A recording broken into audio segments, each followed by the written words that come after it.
아, 이 땅을 포기해야 되나? 안녕하세요, 노란용입니다. 작년까진 여기가 농사지었던 땅인데, 작년에 여기 영상에서 뭐, 양수하고 막 풀 때문에 난리 난 땅, 그 땅인데, 이게 임대차 계약이 만료돼서 다시 재계약을 하려고 했는데 문제가 생겼어요. 이 땅이 임대차 계약서를 쓸 때는 그 주인이 살아 계셨어요. 근데 임대차 계약이 만료돼서 다시 계약을 쓰려고 했는데, 상속 처리를 안 해놓은 거야. 상속 처리를 안 해두다 보니까 이 땅 주인의 상속권자들을 갖고 계신 분들, 이제 자녀라든지 배우자라든지 직계 가족이죠. 그분들이 한테 다 계약서를 받아야 돼요. 근데 문제는 뭐냐면 서류상에는 직계 가족인데 실제 직계 가족이 아니신 분이 있어. 이게 법적 처리 때 문제가 돼버리는 거예요 지금. 그래서 계약서를 지금 다시 쓰기가 애매해져 버리는 상황이 됐거든요.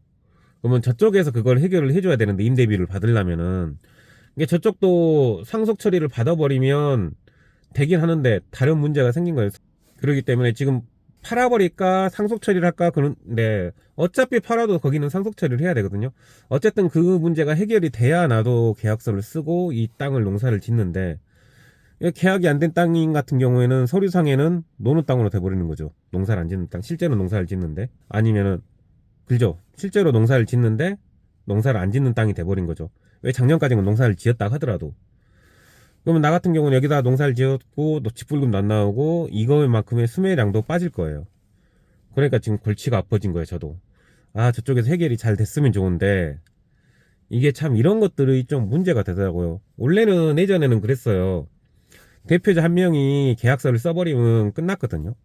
근데 이게 몇 년 전에 그 제도가 바뀌어가지고 모든 지분을 갖고 있는 사람들 다 써야 돼요. 이게 결론은, 우리가 임대를 못하게 되면 이 땅은 우리가 농사를 안 짓던가 해버리면 다른 사람한테도 임대를 못 해주기 때문에 그대로 노는 거야. 아, 농지를 늘리려고 했는데 이상하게 농지가 줄어들어 버리게 생겼네요. 환장을 걷네.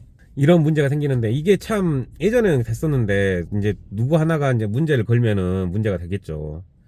근데 이 제도가 좀 애매하기는 해요. 실제로 이렇게 해서 놀아버린 땅들이 있거든요. 농지인데 임대차 계약서를 못 쓰고 임대를 못 해주고 이런 조건들 때문에 문제가 돼버린 경우가 있어요. 법적인 제도가 좀 필요한 것 같은데, 이거보다 더 심각한 땅이 있어요. 어떤 땅이냐면 1대 2대까지 상속을 안 처리해버린 경우, 그리고 형제간에 서로 연락도 안 하고 막 그런 땅들 골치 아픕니다. 그거는 진짜로 임대를 못해요. 그냥 임대차 계약서도 못 쓰고 직불금도 못 받는 땅이 돼버리고 서류상에는 노는 땅이 돼버리거든요.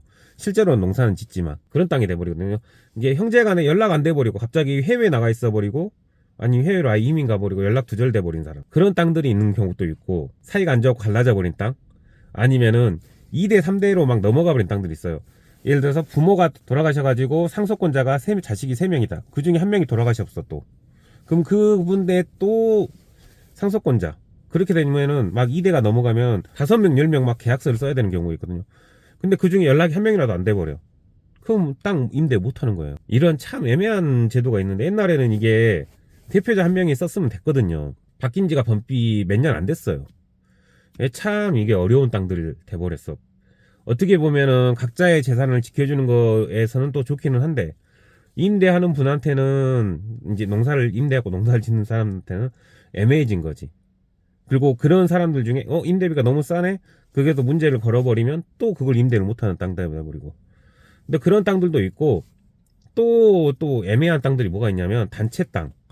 이게 문중이라든가 마을 땅이라든가 어떤 뭐 특정 단체로 돼 있는 땅들이 있어요.